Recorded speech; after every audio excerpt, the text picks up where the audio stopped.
everyone? Welcome back to another edition of Sports to the Wire. For those of you who are new to the channel, I am your host, as always, Rashid White. All right, let's get into the video over here. Patience, guys, with the Brooklyn Nets, and there's some, I guess, there's female fans too, but guys and gals, patience with the Brooklyn Nets. All the stuff that actually went through today is certainly correctable, I think, for the most part. The Pacers are actually, what's that, like number 2 in offense in terms of actually putting up points in the NBA. And listen, they made a lot of 3-pointers. Some shots were like contested, and some shots weren't contested in terms of the corner 3, which is actually the easiest shot to make. Actually the easiest 3-point shot to actually make in the NBA. So even somebody like a low percentage shooter of like, let's say 34, 35%. Okay, if you actually leave them open, then they can actually make the corner 3 in a sense, though.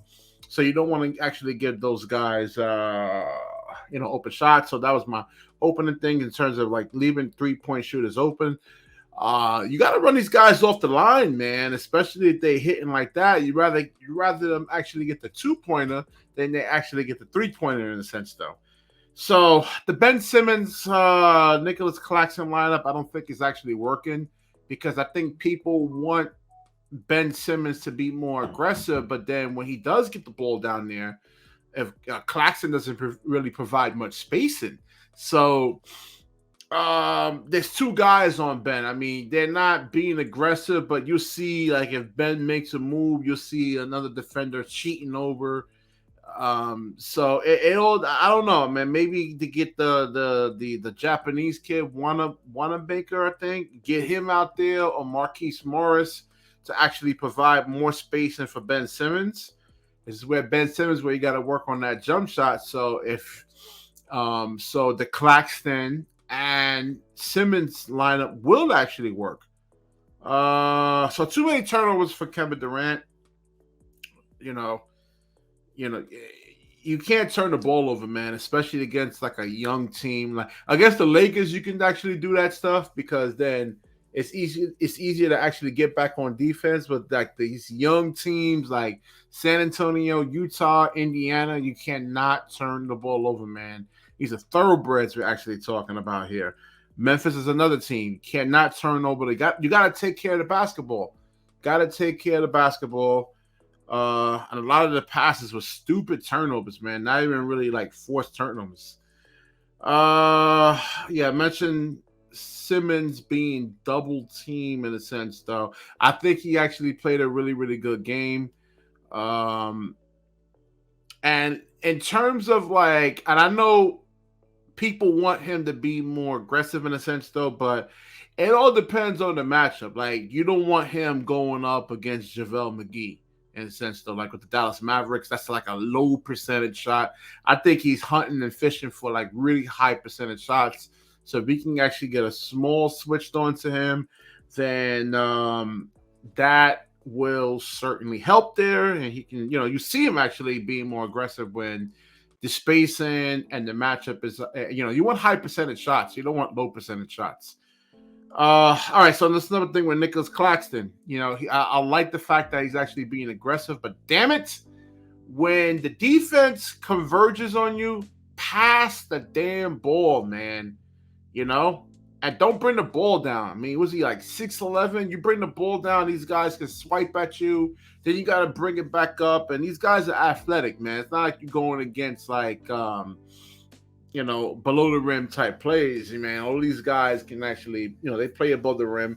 So pass the ball out, man. Especially, there's too many times I'm seeing that from Claxton. And another thing, the ball movement actually went away in the second half.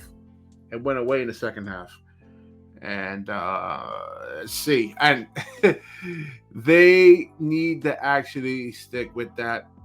I like Kyrie Irving's aggressiveness in a sense, though. I like it when he actually has the ball, because then Kevin Durant, because we've seen against the Dallas Mavericks, and you got like a guy like Reggie Bullock. Kevin Durant, I mean, his handle was lethal, man, but you got to remember he's 7 feet tall. So I like the way Kyrie was actually playing, pushing the ball, getting into the offense quickly, not allowing the the defense, well, no, the defense that gets set on him, I'm sorry, when the defense actually closes out on him, he actually puts the ball on the floor. So you got to do that with them. And I mean, they play again on Monday, and I predict a revenge game. The Brooklyn Nets will actually get this again. I mean, this is actually my team. It's the team I've been following since 1994, 95, late 94, 95. And we're gonna get this W on Monday. They're gonna be ready. And listen, they gotta play hard, man. These young, I don't know, these players today, these young players, it's not like it was back in the day to where they oh man, it's Kevin Durant, Kyrie. I mean, their confidence is sky high. They're not scared, man. They are not scared of Kevin Durant. They're not scared of LeBron James. I mean, their confidence is like sky high, and you actually got to come back and play. And if you're the Brooklyn Nets, man, no going for offensive rebounds. You go for a shot, try to get back and transition, man, especially against like the Indiana Pacers. Try to keep them in a half court. We don't want them running but so much in a sense, though. So, and I think the Nets got to get a big, man. They got to get maybe a Derek Favors. I don't know about Dwight Howard. He's 37 years old. You see these teams like the Pacers and the Memphis Grizzlies, and it's okay. They're nice. Let me go into the box score real quick. Listen, the way the Pacers actually shot the three ball, they can beat almost any team like that. I don't care who it is. If they're gonna shoot like that if they play Golden State, they're gonna beat Golden State. They're gonna beat the Memphis Grizzlies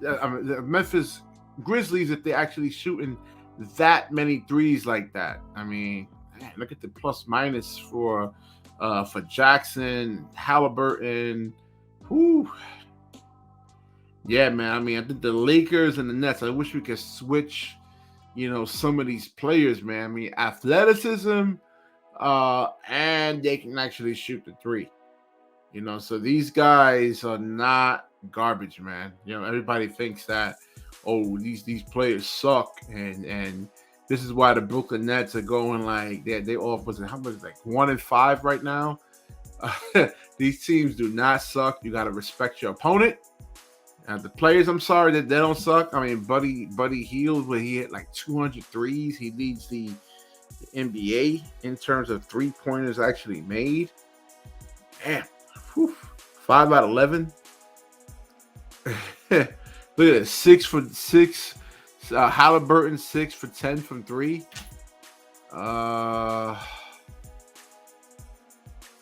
Man, he went 6 for 9. 10 for 10 free throws. We gotta start getting some aggression and out of the Nets, man. I just think that I don't know, man. I don't know if they're gonna win a championship, man, because I'm watching the NBA, and even guys like Kevin Durant, you seen him get knocked around today, man. It's just the physicality today is just totally different, man. I mean, it's on another level. All right, so we will wrap this video up. If you like the video, please like, comment, subscribe, certainly share this video.